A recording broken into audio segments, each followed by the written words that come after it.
Hi friend, I'm Kamal and Mrinal and welcome all of you on my YouTube channel My Dear Mentor। दोस्तों, आज मैं आपकी एक पुरानी समस्या के बारे में बात करना चाहता हूं और वो समस्या है आपकी अंग्रेजी बोलने की समस्या, अंग्रेजी लिखने और पढ़ने की समस्या, अंग्रेजी समझने की समस्या, अंग्रेजी में कम्युनिकेट करने की समस्या और अंग्रेजी के खौफ से मुक्त होने की समस्या। मैं ये पूरे पैकेज आपके सामने लेकर के प्रस्तुत हुआ हूँ और मैं आपको विश्वास दिलाता हूँ कि अंग्रेजी की समस्या आज के बाद से आपके लिए समस्या नहीं बल्कि एक हौसले का, एक खुशी का और एक प्रसन्नता का विषय होगा।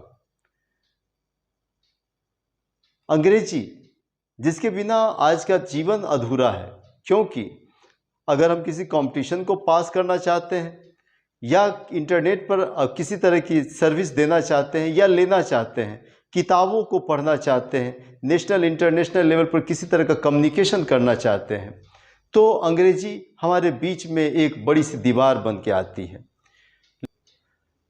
दोस्तों, अगर अंग्रेजी की समस्या आपकी है तो इसके दो कारण हो सकते हैं।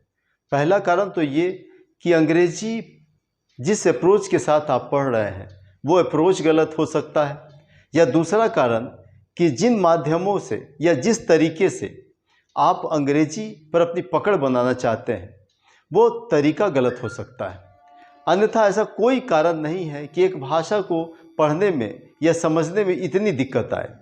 दरअसल आप गणित पर अपनी महारत हासिल कर लेते हैं, विज्ञान को अच्छा से समझ लेते हैं, या अन्य दूसरी कॉम्प्लेक्स सब्जेक्ट को आप बड़ी सरलता से समझ लेते हैं, उसको मेमोराइज कर सकते हैं या उसकी विभिन्न बिंदुओं को एक्सप्लेन कर सकते हैं।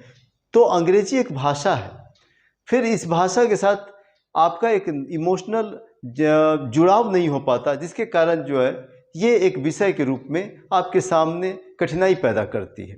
दरअसल आज से इसको एक विषय के रूप में पढ़ना छोड़ दीजिए या उस अप्रोच का त्याग कर दीजिए। आज से एक भाषा हम सीख रहे हैं, अंग्रेजी जैसे हिंदी है, मराठी है, तेलुगु, कन्नड़ या अन्य भारतीय भाषा है, उसी तरह की एक भाषा है और उस भाषा को हमको एक भाषा के अप्रोच से एक आत्मीयता के साथ, एक इमोशनल अटैचमेंट के साथ सीखना है। तो आपको ये सब्जेक्ट की जो कॉम्प्लेक्सिटी है वो इसमें नहीं आपको दिखाई देगी और आप बहुत सरलता से इस भाषा को सीख पाएंगे और इसमें इतनी महारत और आपका आ जाएगा, इतना विश्वास, कॉन्फिडेंस आ जाएगा कि आप कोई भी काम अंग्रेजी में कर सकेंगे, कोई भी कम्युनिकेशन इंग्लिश में सक्सेसफुली कर सकेंगे। चलिए, अंग्रेजी को पढ़ने का हमारा अप्रोच होगा कि हम जो कुछ भी ग्रामर के रूप में जानेंगे उसका हम अप्लाइड फॉर्म जरूर सीखेंगे कि इस ग्रामर को मैंने पढ़ा, या एक आइटम हम पढ़ेंगे, चाहे वो पार्ट्स ऑफ स्पीच का पार्ट हो या वॉइस पढ़ेंगे, नरेशन पढ़ेंगे या अन्य कोई भी चीज़ पढ़ेंगे, हम उसका अप्लाइड पोर्शन जरूर साथ साथ करेंगे। तभी हमें एक आत्मविश्वास का संचार होगा, हम कॉन्फिडेंट बिल्डिंग कर पाएंगे। तो चलिए फ्रेंड्स, आज के क्लास में हम एक छोटा सा टॉपिक आर्टिकल के बारे में चर्चा करेंगे, जानने की कोशिश करेंगे कि आर्टिकल किसे कहते हैं, इसके कितने टाइप होते हैं और इसका क्या महत्व है। इसके बारे में विस्तृत चर्चा हम अगली क्लास में करेंगे। आज सिर्फ एक इंट्रो करेंगे आर्टिकल के बारे में। तो आइए देखते हैं कि आर्टिकल कौन कौन से हैं। आर्टिकल आप यहाँ पर देख रहे हैं कि ए, एन और द, ये तीन आर्टिकल हैं, जिसमें मैंने ए, एन के नीचे लिखा है इनडेफिनिट आर्टिकल्स और द के नीचे लिखा है डेफिनिट आर्टिकल्स। इसका मतलब कि ए, एन जिसका अर्थ एक या कोई से होता है, वह एक इनडेफिनिट आर्टिकल है, और द जिसका प्रयोग भी हम किसी काउंटेबल संज्ञा से या नाउन के पहले करते हैं उसे डेफिनिट आर्टिकल कहते हैं। दरअसल हम ये जानने की कोशिश करेंगे कि इनडेफिनिट आर्टिकल कब प्रयोग कहाँ करते हैं और किन परिस्थितियों में ए, एन को इनडेफिनिट आर्टिकल कहा जाता है। उसी तरीके से हम ये जानने की कोशिश करेंगे कि द को डेफिनिट आर्टिकल्स क्यों कहा जाता है। और उसका प्रयोग कैसे होता है। तो यहाँ पर आप एक वाक्य देख रहे हैं, आई वांट ए पेन। इसका अर्थ है कि मुझे एक कलम चाहिए या मुझे कोई कलम चाहिए, ऐसा इस तरह का भाव आता है। उसके रिप्लाई में कोई कह रहे हैं कि हेयर इज ए पेन, कोई कहता है कि यहाँ एक कलम है या यहाँ कलम है, ऐसा। तो यहाँ पर ये जब हमारे पास पहले यहाँ पर हमने पेन के पहले ए का प्रयोग किया है। पेन एक नाउन है, उसके पहले एक, मैंने पहले भी कहा है कि एक काउंटेबल नाउन के पहले, सिंगल काउंटेबल नाउन के पहले ए या एन का प्रयोग जरूर होगा, उसके बिना वो सेंटेंस गलत होगा। तो उसी तरीके से दूसरा हम एक वाक्य देख रहे हैं, आई सॉ एन एलिफेंट, मैंने एक हाथी देखी। तो यहाँ पर एलिफेंट का पहला लेटर ई है, उसके पहले हमने एन का प्रयोग किया। उसी तरीके से यू एट एन एप्पल, तुमने एक सेब खाई। यहाँ पर एप्पल का पहला लेटर ए है, इसलिए वहाँ उसके पहले हमने एन का प्रयोग किया। मतलब कि कुछ जगहों पर हम एक मतलब सिंगल काउंटेबल नाउन के पहले ए या एन का प्रयोग कर रहे हैं।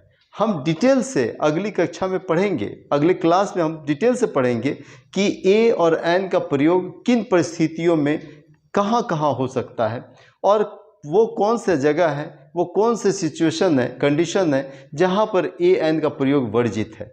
उसी तरीके से अब हम डेफिनेट आर्टिकल द की तरफ देखते हैं कि इसका प्रयोग कहाँ होता है। हमने एक सेंटेंस लिखा है यहाँ पर, वेयर आर द चिल्ड्रेन, बच्चे कहाँ हैं, कहाँ है।